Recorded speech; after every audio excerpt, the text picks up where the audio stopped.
Welcome to Navigating Business, a business podcast hosted by U.S. Pan Asian American Chamber of Commerce through the Community Navigator Pilot Program, or CMPP, of the Small Business Administration, SBA. I am your host, Andrea Alger, CMPP Southeast Chapter Program Manager and one of the national spokes under US PAC for CMPP. Today, I'm thrilled to have you all join us for another episode. We are going to delve into and hear from Asian American and minority business owners who share their experiences, their backgrounds, their struggles, and their stories of success throughout our podcasts. So, without further delay, today we're going to dive into our returning guest from Asian Chamber of Commerce, Nikki Huynh. Nikki, thank you again for joining us today and welcome back. Hi, thank you so much, Adriana. Thank you for having me back. I truly appreciate it. So my name is Nikki Huynh. I am the program manager for CNPP under Asian Chambers of Commerce here in Houston, spokes. And again, thank you for having me back on the show. Our pleasure. Thank you, Nikki. Thank you for sharing your time. Your expertise was truly impressive last time, and we are so excited to hear more about your lending side and how our clients and everyone within the CMPP program can benefit from you and your experience. Can you tell us a bit more about how you initially became interested in this field? What experiences or moments led you to work for CMPP as a spoke representative for ACC? Yes. So, Adriana, being in the lending industry, I'm also a lender. In addition to being a program manager for CNPP, some of the things that I've noticed is that small business owners, they really they kind of struggle at times to have access to capitals. And so one of the things that I've noticed, from my expertise, is that either a business plan was not well written, or they clearly just don't know how to access capitals. And so this kind of drove me to be motivated to assist the small business owners. That's great, Nikki. Thank you. We need more people out there. If you're listening today and you have those resources and the desire to help, please come along and help us support these small minority businesses. Could you elaborate any specific challenges or pivotal moments you faced while getting into this role? What was the driving force for your passion to help others? You started talking about that in the previous episode and the previous question. So I'm just curious if you could share a little bit more about what drove you into this with your expertise. Yes, definitely. So, being in this role, I've noticed that a lot of business owners, rather if it's a language barrier or just a lack of knowledge, in their finances, it drove me to where, I believe that I can do more by really sitting down with, the owners and understanding their entire business model, right? So it could be, from just how they operate their business, what are their monthly expenses. And a lot of these customers, they don't know the answer to that. So it's, it just drove me to where, I can really be helpful and insightful to them. That's great. Thank you, Nikki. Thank you for sharing that. So speaking of that, when it comes to clients and evaluating loan applications, what is the process, the loan application process? And while discussing the process, if you come up, if anything to share about crucial criteria in the evaluation process. Yes, definitely. So, when an applicant comes to us, as a lender, we always look at what we call the 5 C's, right? Um, and the 5 C's, are broken down. The first thing would be character. It's the borrower's, credit history and their reputations, along with any management that's in place, right? The second C would be capacity. Pretty much the borrower's ability to pay the loan. It could be based on their income and the debt levels, right? And then capital. The borrower's their own investment or equity into the project or the business itself. Then it goes to collateral. The borrower's assets or the property that can be, that can secure the loan, right? And then it would end with, condition. So pretty much, it's the external factor that might affect the borrower's situation, such as, the market trends, interest rate, or regulation. So those are, the five C's that, a lender always takes a look at, when determining for loan approval. And these five C's are considered a kind of gauge for the lenders, right? Can you break down? You've mentioned these five C's. Is there any other factors that we need to know about when we're looking at this as a gauge for the loan and the applicant process?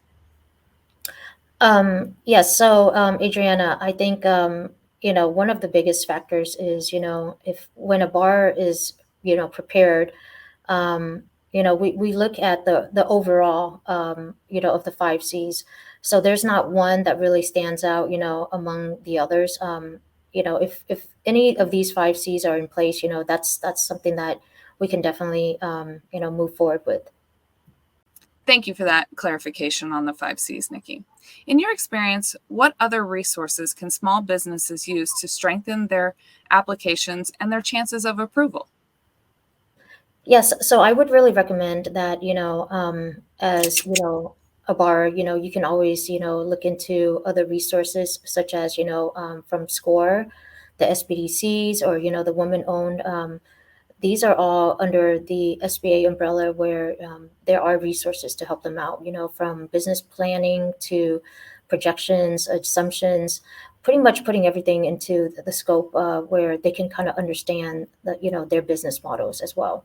I agree completely with you on that. Myself, as a community navigator pilot program manager in our Southeast region, I'm frequently working hand in hand in tandem with the Women's Business Center, WBC, with SCORE. We have a lot of our SCORE mentors, Hmm. and all of those programs. So I absolutely echo what you're saying there, Nikki. It's so important to tie in with all of our resource partners and make sure that our clients and everyone out there has the ability to resource as many avenues as possible. Yes. Making it sound simple here, Nikki. You really do, and we appreciate that.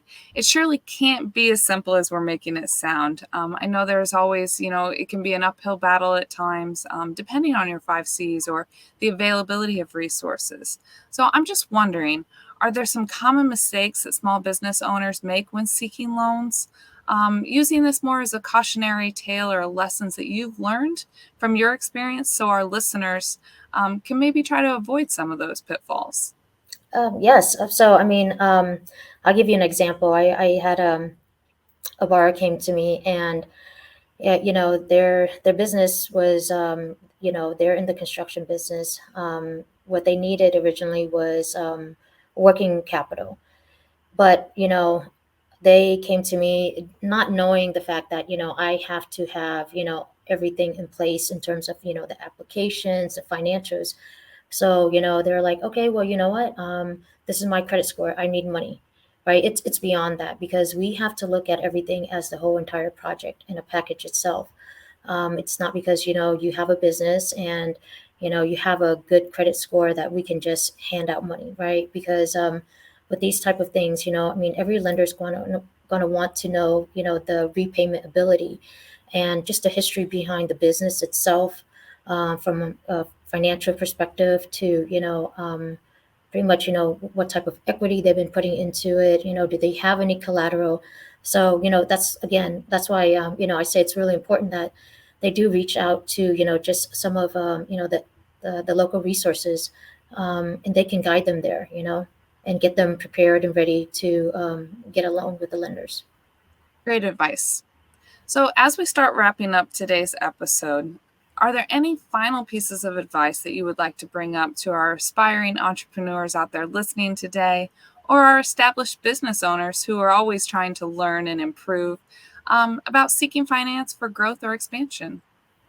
Yes, definitely. I would always say, if you haven't gotten your business plan yet, do go get them.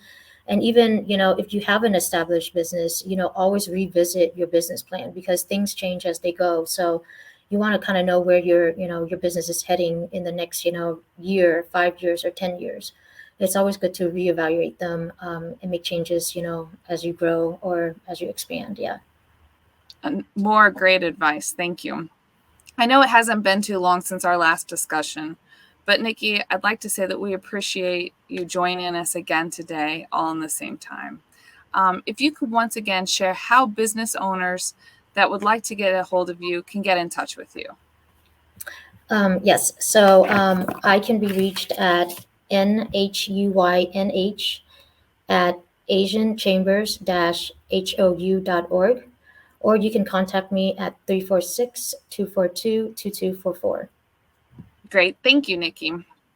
And thank you for this wonderful conversation.